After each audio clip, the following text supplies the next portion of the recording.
dulu nih, apa sih itu differential cost? Differential cost itu adalah analisis untuk menentukan apakah suatu proyek yang kita dapat itu mau kita lakukan atau mau kita kerjakan atau enggak.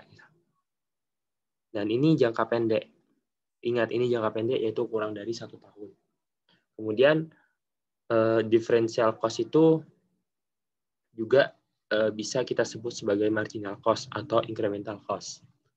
Kemudian marginal revenue. Marginal revenue itu adalah revenue yang diperoleh dari suatu proyek atau kegiatan, atau bisa disebut juga incremental revenue. Ingat, marginal revenue berarti itu ada tambahan pendapatan. Gitu. Berarti kalau marginal cost berarti tambahan biaya. Gitu. Kemudian differential cost. Differential cost itu terdiri dari apa aja sih? Yang pertama itu adalah cost untuk menyelesaikan suatu proyek. Yang tadi bahwa differential cost itu sama dengan marginal cost atau sama dengan incremental cost. Kemudian adalah cost yang bisa dihindarkan apabila menghentikan satu proyek atau kegiatan. Nah, di sini kita dapat menyimpulkan bahwa differential cost itu adalah suatu tambahan biaya. Tambahan biaya. Otomatis secara garis besar, kita juga dapat menyimpulkan bahwa differential cost ini akan terjadi ketika memang suatu proyek itu ada tambahan produksi atau ada tambahan biaya. Kalau biayanya standar aja seperti biasa, tidak ada differential cost kayak gitu. Kemudian differential cost itu terdiri dari apa aja? Dari variable cost sama out of pocket cost. Apa itu out of pocket cost? Out of pocket cost itu adalah cost yang memerlukan pengeluaran cash. Kemudian differential cost tidak termasuk sunk cost karena tidak bisa direcover. Dan juga alokasi fixed cost karena tidak dipengaruhi oleh keputusan yang diambil. Contohnya adalah depresiasi gedung. Jadi tidak relevan dengan keputusan yang jangka pendek. Maka dari situ sunk cost dan allocated fixed cost ini tidak termasuk ke dalam differential cost. Gitu. Kemudian ada opportunity cost. Opportunity cost itu adalah revenue dari alternatif yang tidak dipilih. Jadi, semisal nanti ada 2 pilihan, teman-teman memilih alternatif 1, maka opportunity cost-nya adalah alternatif 2. Sebaliknya, kalau teman-teman memilih alternatif 2, maka opportunity cost-nya itu adalah alternatif 1, kayak gitu. Kemudian adalah inputted cost. Nah, biasanya inputted cost ini tidak tercantum di dalam akuntansi.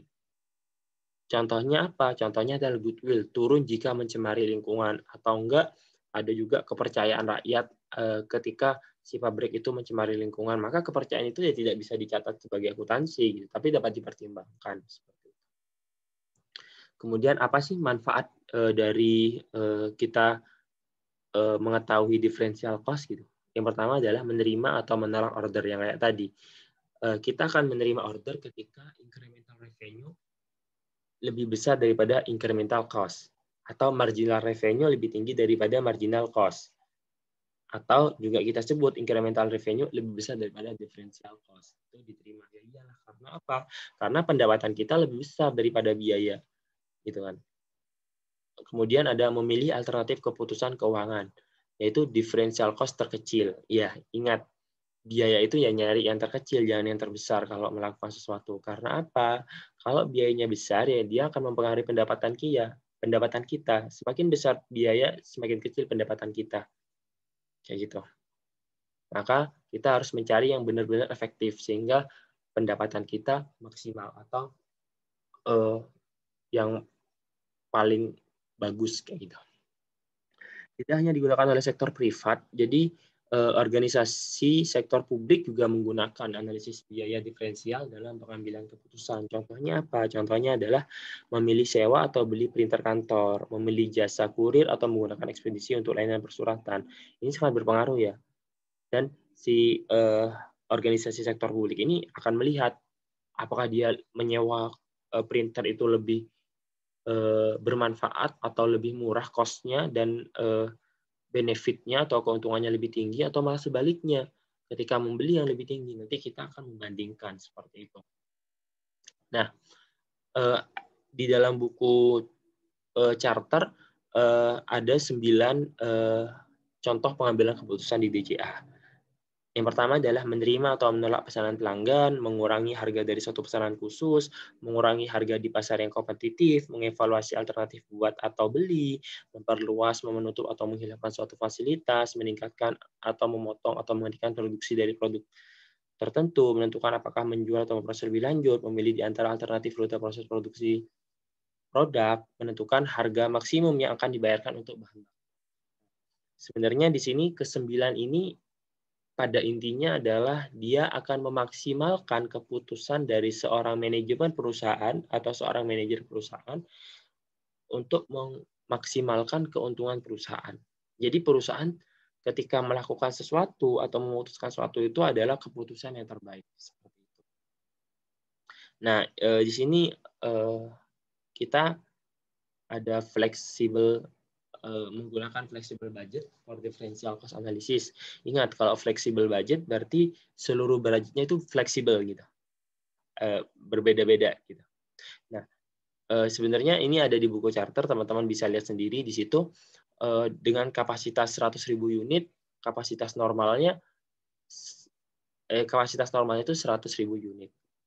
Tapi di sini dilihat bahwa kapasitasnya berbeda-beda, ada yang 60%, 80%, 100%, dan 120%. Dengan total cost-nya pun berbeda-beda. Nah, rincian total cost ini teman-teman bisa dapatkan di buku charter seperti itu. Unit output-nya pun berbeda-beda sehingga kita tahu unit atau cost per unitnya itu berapa. Kita tahu cost per unit itu akan dihitung dari total cost dibagi dengan unit output atau unit yang dihasilkan, yaitu kalau yang 60% ya 324.250 bagi 60, dan itu selanjutnya sama kayak gitu. Sehingga kita dapat cost per unitnya itu 5,4, 5,29, 5, dan 4,96. Nah, kemudian kita akan pengen tahu nih perbedaan cost atau diferensial cost totalnya berapa. Gimana caranya? Caranya adalah ya udah tinggal dibagi dengan tahun sebelumnya atau dibagi dengan kapasitas sebelumnya. Misal 80%, maka kita cari differential cost-nya dari 423.400 dikurangi 324.250. Maka akan mendapatkan 99.150. Itu berlaku untuk selanjutnya. Kemudian kalau kita pengen mencari differential cost per unit, ya udah tinggal dibagi saja dengan unit output-nya berapa, kayak gitu. Nah, di situ kan unit output-nya adalah 80.000. Tapi ingat, di situ kan dia mencarinya adalah differential cost atau perbedaannya. Di situ kan perbedaannya ada perbedaan cost sama perbedaan unit, maka dua-duanya kita cari deltanya, yaitu 423.400 dikurangi 324.250 dibagi dengan 80.000 dikurangi 60.000 atau 20.000, maka hasilnya adalah 4,96, dan itu berlaku untuk selanjutnya. Itu.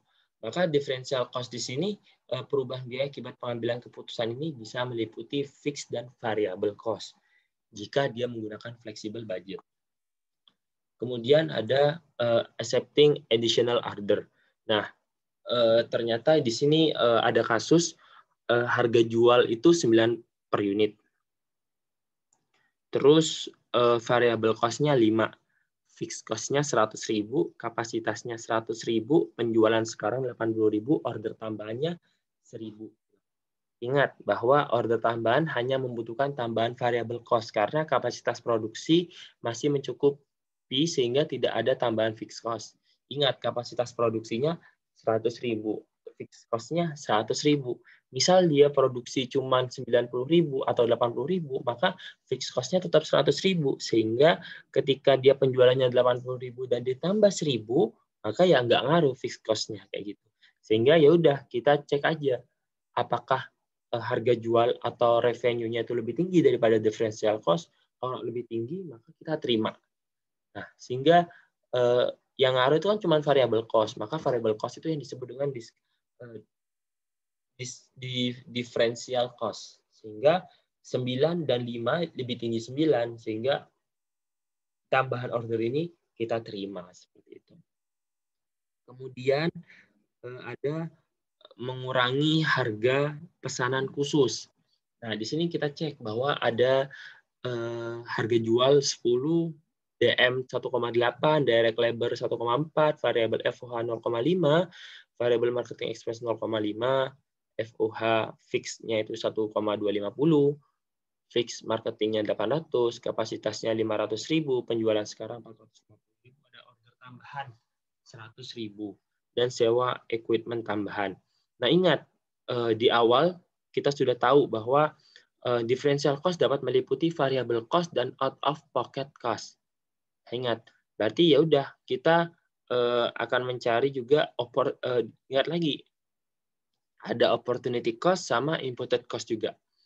Maka di sini kita akan menganalisis mana sih yang termasuk variable cost. Yang termasuk variable cost itu apa aja? Ya DM, DL, dan FOH variable. Kemudian ada variable marketing expense. Nah, kemudian ternyata ada tambahan sewa equipment tambahan. Nah, ini juga diperhitungkan karena memang tidak fix gitu kan. Ini sebagai tambahan, maka juga perlu diperhitungkan sehingga totalnya adalah 4,3. Dari mana? Dari penjumlahan DM, DL, FOH, marketing expense, dan sewa equipment tambahan tadi. Sehingga apakah ini profit atau enggak? Ya udah kita cek bahwa di sini kan order tambahnya harganya 6 per unit. Tapi cost-nya itu menjadi 4,3 per unit. Lebih tinggi pendapatan dong atau incremental revenue-nya dong daripada cost-nya atau differential cost-nya, maka kita terima kayak gitu.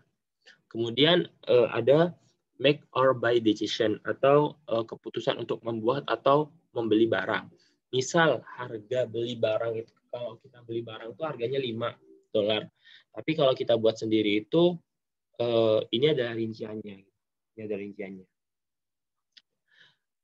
Kemudian kita perlu tahu berapa sih cost per unit kalau kita buat sendiri gitu. Ya udah, ingat kita carinya adalah variabel aja. Maka kita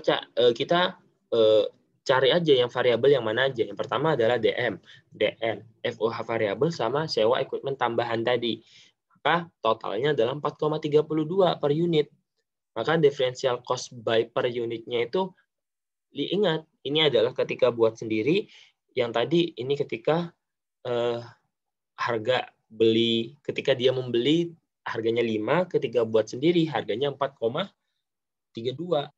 Ingat di depan tadi, differential cost-nya itu harus yang paling kecil. Maka kita lihat bahwa differential cost-nya itu lebih kecil ketika dia membuat sendiri daripada ketika dia membeli. Hematnya berapa? Hematnya adalah 6,8 atau 6.800 kayak gitu. Kemudian ini ada menghentikan sebuah fasilitas.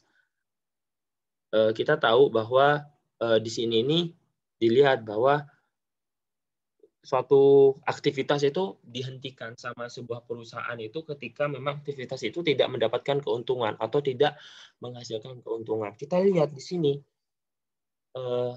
dari ketiga plan ini mana yang nggak mendapatkan keuntungan atau yang merugikan itu plan 3. Sehingga kita